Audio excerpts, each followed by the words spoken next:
आज का हमारा टॉपिक है मध्य पुरापाषाण काल या मिडल पैलियोलिथिक एज। इससे पहले हमने लोअर पैलियोलिथिक एज कंप्लीट किया था। मिडल पैलियोलिथिक एज और लोअर पैलियोलिथिक एज में बहुत सारी चीज़ें समान हैं, लेकिन कुछ डिफरेंसेस। उन डिफरेंसेस में से ही एग्ज़ाम में क्वेश्चन आता है, तो हम उन डिफरेंसेस वे से ही हम इस टॉपिक को कवर करेंगे। तो शुरू करते हैं। मिडल पैलियोलिथिक एज या मध्य पुरापाषाण काल की अगर कालक्रम की बात करें तो 1,50,000 BC से लेकर 35,000 BC तक इसका कालक्रम माना जाता है।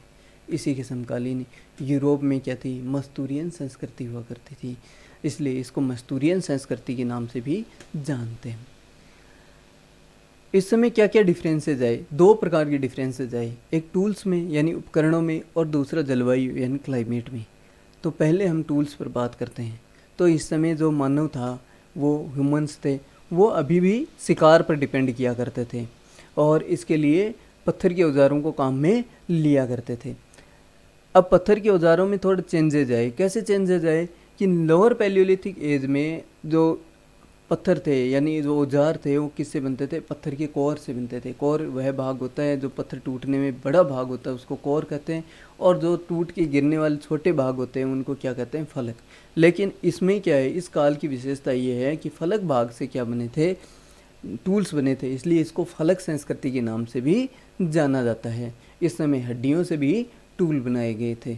अब देखते हैं एक टेक्निक फलकों की, तो कैसे वो फलक से बनाते थे। एक टेक्निक है लावेला टेक्निक, बहुत ही प्रसिद्ध है। भारतीय उपमहाद्वीप में बहुत सारी जगह लावेला टेक्निक से मिले हैं। लावेला पेरे फ्रांस में एक जगह है जहाँ से पहली बार ये टेक्निक का पता चलता था। इसमें कैसे टूल्स बनते थे, इसमें क्या करते थे कि एक पत्थर को चारों ओर से तराशा जाता था, उसके कोर भाग को चारों ओर से तराश कर फिर उससे एक फलक को अलग किया जाता था।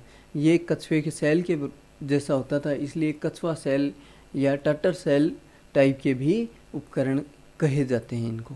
अब देखते हैं उस समय के कौन कौन से प्रसिद्ध टूल हुआ करते थे। तो दो प्रकार के टूल उस समय ज़्यादा उपयोग में लिए जाते थे, एक स्क्रैपर और एक पॉइंटर। स्क्रैपर यानी खुरचनी और पॉइंटर, तो ये क्या होते थे, एक तरफ से धारदार हुआ करते थे और ये ज़्यादा एफिशिएंट थे शिकार करने में, मांस काटने में और फाड़ने में। इससे पूर्व जो हैंड एक्स वगैरह थे, क्लीवर थे, उनका उपयोग अभी बंद नहीं हुआ, लेकिन उनका आकार धीरे धीरे क्या हो गया, छोटा हो गया, ताकि उनको उपयोग में लेने में आसानी रहे। और इस समय का जो रॉ मटेरियल था उसमें भी खूब बदलाव हुए, जैसे चार्ट, जैस्पर और फ्लीट चार्ल्स टेनी से बनने शुरू हो गए। जबकि लोअर पैलियोलिथिक एज में उपकरण बनते थे, वो टूल्स बनते थे, वो किससे बनते थे, क्वार्ट्जाइट से बनते थे। तो ये टूल्स में चेंज आया। अब देखते हैं क्लाइमेट में क्या चेंज आया। जलवायु में बहुत ज़्यादा परिवर्तन आया इस समय में। इस समय प्लास्टोसीन युग की तरह ठंडी जलवायु थी, लेकिन उस समय आर्द्रता का बढ़ावा हुआ, यानी ह्यूमिडिटी बढ़ी, और इससे क्या हुआ, हैवी रेनफॉल हुए, बहुत सारी बरसात, बहुत सारी जगहों पर तेज़ बरसातें हुई, और उनसे क्या हुआ, फॉरेस्ट ग्रो हुए। इसका उदाहरण कहाँ मिलता है, कर्नाटक, महाराष्ट्र और गुजरात, ये इलाके थे जहाँ क्या हुआ था, रेनफॉल, हैवी रेनफॉल हुआ था। तो इस संस्कृति के जो सिग्निफिकेंट साइट्स हैं वो भी कहाँ से मिले हैं, कर्नाटक, महाराष्ट्र और गुजरात से ही मिले हैं। अब देखते हैं इनकी साइट्स। इनमें सबसे जो महत्वपूर्ण साइट है से लोअर पैलियोलिथिक एज और मिडल पैलियोलिथिक एज की कुछ तो सेम ही साइट है, जैसे अपना भीमबेटक रहा और बेलन घाटी, पोतवार का पठार, ये तो सेम ही साइट है, लेकिन इसकी कुछ अलग साइट्स हैं जहाँ इनके उपकरण ज़्यादा मिले हैं या फिर इस काल के ही उपकरणों का डोमिनेंस रहा है। तो उनमें से ही क्या पूछे जाते हैं, क्वेश्चन से पूछे जाते हैं। तो पहला है लूनी उद्योग। BN मिश्र ने इसकी खोज की थी। इसकी एक साइट बूढ़ा पुष्कर भी है और BN मिश्र ने इसका नाम लूनी उद्योग दिया था, और यहीं पर पता चला क्योंकि यहाँ पर ज़्यादा बरसात हुई, क्योंकि यहाँ आसपास क्या थी, खूब झीलें बनी हुई थी, खारे पानी की झीलों के अवशेष मिले हैं।